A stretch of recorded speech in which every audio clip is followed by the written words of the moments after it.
My parents put my sister on a pedestal. So I stepped off their stage throwaway because my family lives on Reddit and I don't need this traced back to me. Growing up, my parents had a favorite. They'd never admit it, but everyone knew. My older sister, Lena, was the golden child. Straight A's, varsity sports, choir solos, you name it. I was the other kid. Not a problem child, just invisible unless something went wrong. If Lena got a B, it was because the teacher didn't challenge her enough. If I got a B, it was, why aren't you trying harder like your sister? Holidays were the worst. Lena got thoughtful gifts that matched her hobbies. I got whatever was on sale. One Christmas, she got a brand new laptop for school. I got socks. Not fancy socks, just socks. My mom laughed and said, you can never have too many. Lena could do no wrong. She broke curfew. She's responsible. I stayed out late once, after texting updates the whole time, and got grounded for 2 weeks. The pedestal wasn't just emotional, it was financial. When college rolled around, my parents sat me down and told me they couldn't help me much.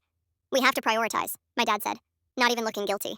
Lena, of course, had her tuition fully covered, a car and a monthly allowance because college is stressful. I worked 2 jobs, took out loans, and lived with 3 roommates in a place that smelled like burnt coffee and regret. Lena posted pictures of her apartment with captions about the grind, while my parents paid her rent. Still, I kept my head down. I told myself it would even out someday. It didn't. Fast forward a few years. I graduate, land a solid job, and start doing well for myself. Not flashy, but stable. Lena, on the other hand, bounced between majors, dropped out, went back, and eventually moved home temporarily. Temporary turned into permanent. That's when my parents' entitlement went into overdrive. They started hinting, then outright asking for help.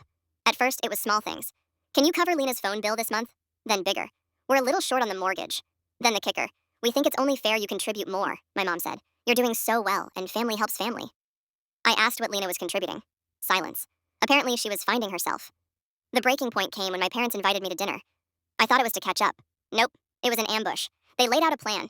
I would move back home, pay rent, market rate, help with utilities, and support Lena while she figures out her next steps. I laughed. I genuinely thought it was a joke. It wasn't. When I said no, my dad got angry. My mom cried. They told me I was selfish, ungrateful, and jealous of my sister's success. That's when something in me snapped. I calmly pulled out my phone.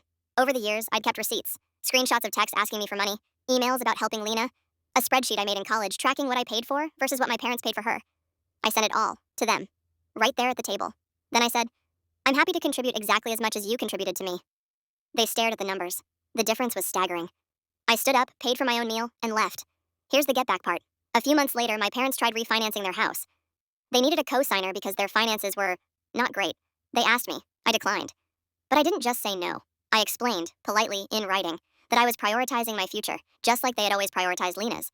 I attached the same spreadsheet. Then I went no contact. Without my financial safety net, reality hit them hard. Lena had to get a job, a real one. She hated it. She moved out when my parents couldn't keep funding her lifestyle. Last I heard, my parents were downsizing.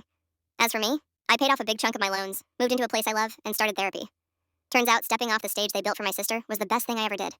I don't know if they've learned anything, but I finally did.